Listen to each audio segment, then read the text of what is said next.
हाँ जी। Engineer Shamsher Singh Sandhu, founder general secretary Jat Mahasabha करना। ये Pal Singh Sandhu, ex member governing body. ये सुमेर सिंह संधू, मेंबर जाट सभा करना। हाँ जी। आज किस मुद्दों को लेकर आपने प्रेस कॉन्फ्रेंस बुलाई? ऐसे है, हमारी जाट महासभा पर एक बड़ा भारी संकट आया हुआ है काफ़ी समय से लेकर के। हमने बड़ी मेहनत से घर घर जा कर के, करनाल ज़िले के हर गांव में जा कर के जाटों के बिरादरी के सहयोग से 1994 से लेकर के 2005 तक इस जाट भवन का निर्माण करवाया। बिरादरी ने बड़े उत्साह से, पूरे प्यार से अपना सहयोग दिया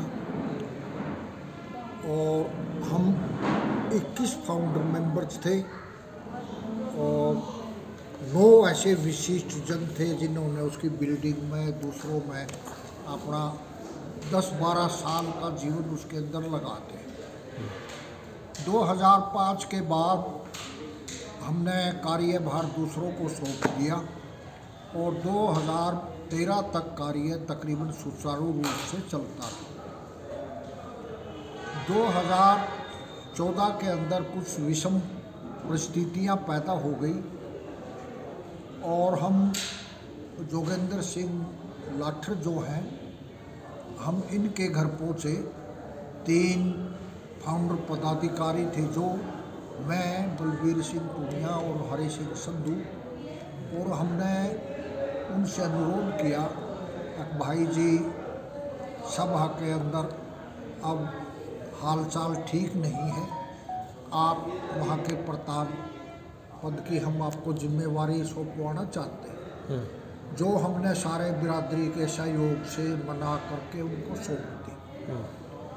कुछ समय तक उन्होंने अपना काम ठीक किया, लेकिन उसके बाद क्या हुआ, स्वयं स्वार्थों की पूर्ति के लिए कार्य करना शुरू कर दिया।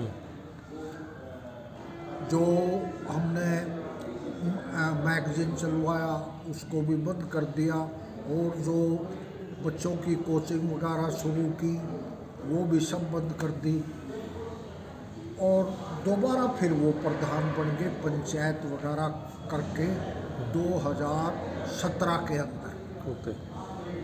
2017 से लेकर के 2020 तक वो प्रधान बने रहे।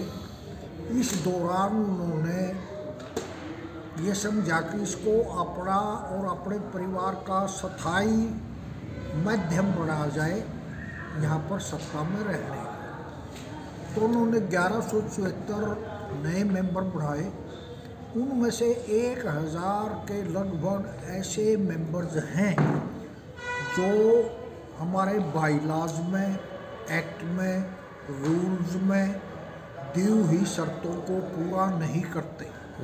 शर्त ये है कि जो भी मेंबर बनता है स्वयं के अपने खाते के चेक द्वारा या डिमांड द्वारा ही बढ़ सकता है।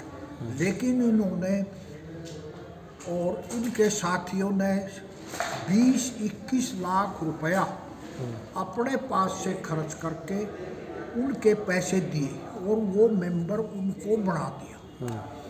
तो दोबारा फिर क्या हुआ, आप यह कैसे कह सकते हैं कि उन्होंने स्वयं के पैसों से यस सर उन्हें मेंबर बनाया? हो सकता है नहीं सर, मेंबर बनने वालों ने खुद राशि दी हो।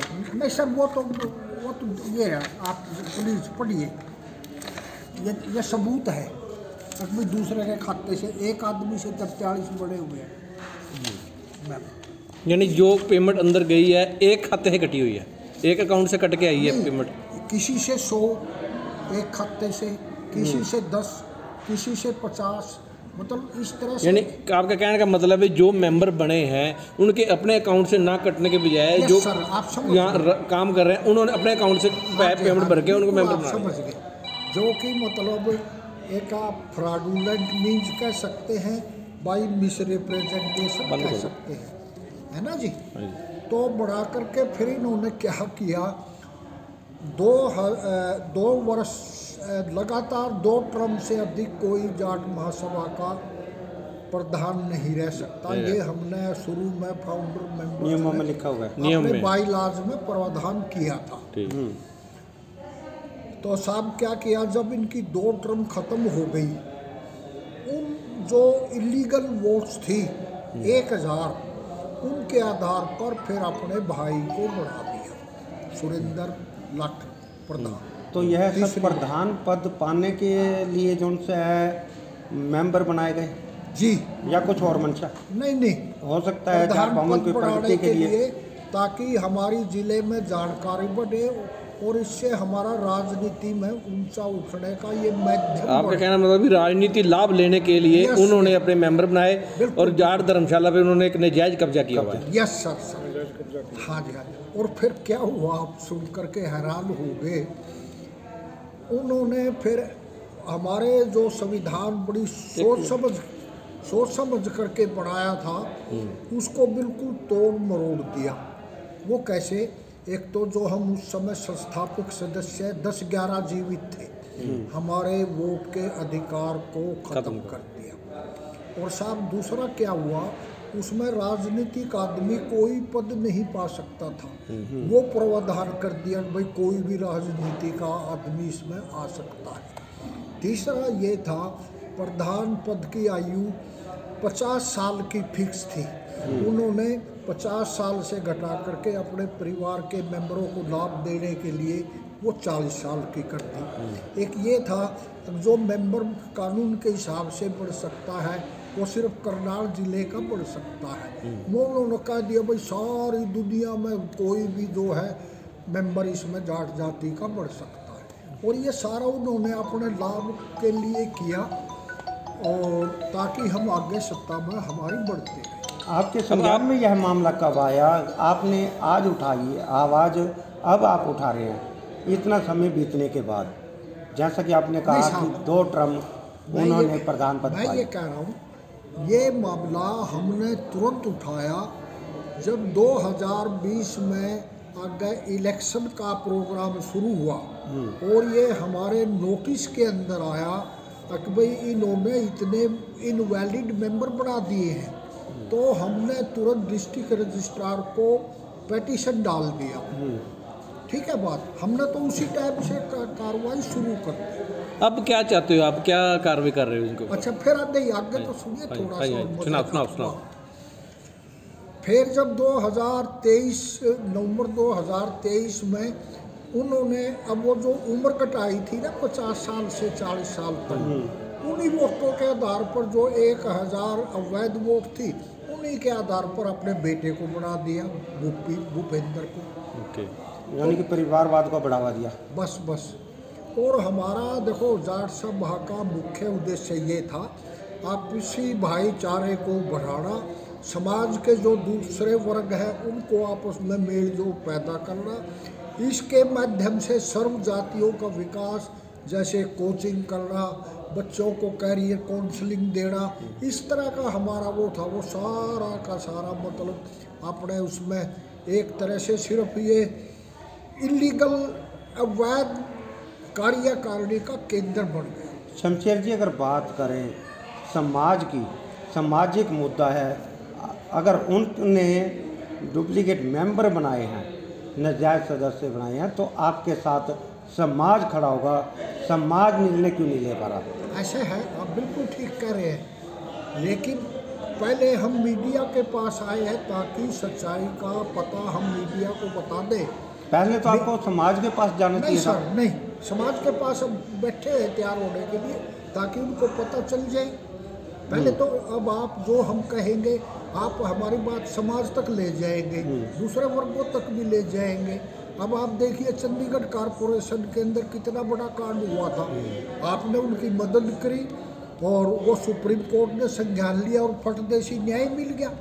तो हम तो पहले तो आप लोकतंत्र का हमारा चौथा स्तंभ इसीलिए तो है, हम आपके पास ये मुद्दा लेके आप कोर्ट में भी गए होंगे? यस सर, अब कोर्ट ने, हाई कोर्ट ने आदेश दिए हैं भाई जो ये सारे अवैध मेंबर्स बनाए हैं उनकी सारा की जांच पड़ताल की जाए और 6 महीने का उनको समय दिया है। आपको नहीं लगता कि कहीं ना कहीं जैसे आप प्रेस वार्ता कर रहे हैं तो उन्होंने सर कर दी जब वो गैर कानून उन्होंने हमारे जो जिन्होंने इतनी मेहनत करके इस विशाल भवन को खड़ा कराया उनका सबका वोटिंग का अधिकार ख़त्म कर दिया। और अब हम जो सा है जो उनके विरुद्ध लड़ाई लड़ रहे हैं, ये पाल सिंह संधू है, मैं शमशेर सिंह संधू, हमारी जो प्राइमरी सदस्य था वो ख़त्म कर दी और अखबारों के अंदर दे दिया। अब आप क्या चाहते हो? एक मिनट, आप क्या चाहते हो समाज से, अपने जाट बरादरी से क्या चाहते हो? क्या उनको अपील करना चाहोगे? समाज से ये चाहते हैं एक तो ये तुरंत जो अपने स्वयं उत्थान के लिए लगे हुए हैं ना, ये हमारी जिन उद्देश्य को लेकर के हमने इसका स्थापना की थी उन उद्देश्यों से ये बिल्कुल भटक गए हैं और बिरादरी हित का कार्य न करके स्वयं हित में लगे हुए हैं। तो इस तो सबसे पहले तो ये है, ये अपने क्योंकि ये अवैध हैं, इनका जो बड़े हैं कार्यकारिणी ये इस्तीफा दें और अपना सारी जो बिरादरी के निष्पक्ष ईमानदार बुद्धिजीवी सदस्य हैं उनको बुला करके सारे को इसका हल करें। जो ये इनवैलिड मेंबर्स बनाए हैं इनको सबको बाहर करें, चाहे वो बाहर का है जो जितने भी हैं। मेंबरशिप आप तीनों संस्थापक सदस्य हैं? नहीं, मैं हूँ संस्थापक सदस्य। हाँ, तो कहीं ना कहीं दुख होता है। मैं फाउंडर जनरल सेक्रेटरी हूँ। मेंबर बनने के लिए बहादुर इसका नींव पत्थर से लेकर के दूसरे तक और मुख्यमंत्री महोदय द्वारा उद्घाटन तक मैं सारे उसमें हमने करनाल जिले की कोई जट्टों का गाँव नहीं छोड़ा, कोई गली नहीं छोड़ी और बिरादरी ने इतना सहयोग दिया अकबर जिसका कोई हद की बात नहीं। आज सबसे बढ़िया जगह पर ये हमारा जाट भवन की मेंबरशिप लेने के लिए फीस क्या निर्धारित की गई है? 100 रुपये है पर मेंबर। पर जो इन्होंने पेमेंट भरी है वो उन्होंने अपने खाते से भरी है। क्या जो जाट मेंबर बनना चाहते हैं वो 2100 रुपये नहीं भर सकते? वो तो भर सकते थे, तो फिर इन्होंने क्यों अपनी तरफ से भरा? बस भाई ताकि लालच दे करके भाई तब जरूरत नहीं है, जैसे वो खरीदते नहीं है ना, हम अपने आप भर देंगे, आप मेंबर बन जाओ। क्या क्या मतलब उन्होंने अपनी तरफ पैसे लेके इनको खरीद के मेंबर बना लिया? यस सर, बिल्कुल आप अपनी मर्जी के। अब क्या अपील करोगे अपनी बिरादरी को, समाज बिरादरी को? मैं अपील करूँगा कि भाई जो सा है ये हमारा मंदिर है, इसको सब मतलब इसके अंदर इकट्ठा हो करके इनको कहो भाई आपने बहुत कर लिया, आप हमारे ऊपर मेहरबानी करो और यहाँ ये सारे जितने अवैध मेंबर बनाए हैं, जितने बने हुए हैं, उनको सब बाहर करो और सुचारू रूप से जिस उद्देश्य के लिए हमने ये बढ़ाई थी आपसी भाईचारे के लिए, उस उद्देश्य को यहाँ स्थापित करो। गांव-गांव में पार्टीबाजी पैदा कर दी, घर घर में पार्टीबाजी पैदा कर दी। ये था कि ये सारे उद्देश्य से तो भटक गए। यहाँ तो आपस में इन्होंने एक तरह का लड़ाई का केंद्र। आपका कहना है कि जाट को सबको एक जगह एक मंच पे इकट्ठा किया जाए? जाटों को सबको एक मंच पे इकट्ठा किया जाए, मतलब सारे मैं तो नहीं, जो बिरादरी के जो बुद्धिजीवी हैं, ईमानदार लोग हैं, निष्पक्ष लोग हैं, जो बिरादरी के इसको समझते हैं, वो सब आगे आकर के इसका समाधान करें। ठीक, धन्यवाद।